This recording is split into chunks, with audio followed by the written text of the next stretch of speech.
Ito po kasi mga introvert, dito po nila kinukuha yung energy nila kapag ka po nag-iisa sila. Kasi nga nade-drain sila kapag ka maraming tao.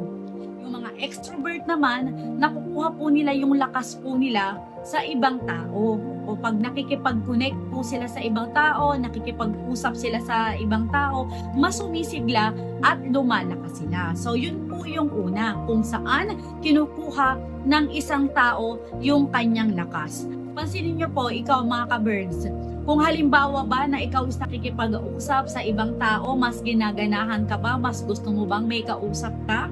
O ikaw yung tipo ng tao na mas nagiging productive ka o mas marami kang nagagawang maganda kapag ka mag-isa ka lang?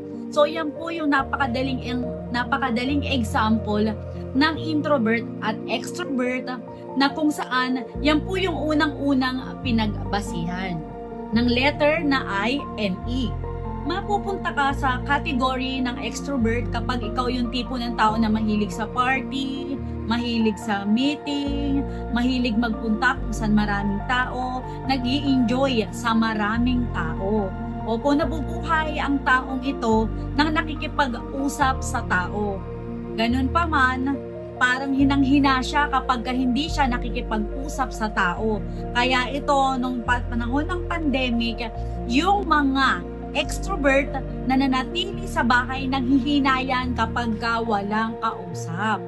Magiging category mo naman ng introvert kapag ikaw ayaw na ayaw mo sa may tao. Ayaw mo ng meeting. Bakit ayaw mo ng meeting? Kasi nga may tao doon. So, hindi naman ibig sabihin na ayaw nila sa tao. Yung mga mahal nila sa buhay, gusto nilang kausap yan. Yung mga kaibigan nila, gusto nilang kausap yan.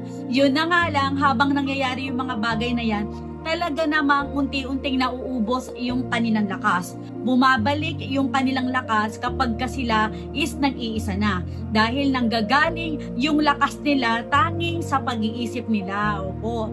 Kapag nag-isip na yan, mga yan, nagmuni-muni na yan, bumabalik yung kanilang lakas. Okay?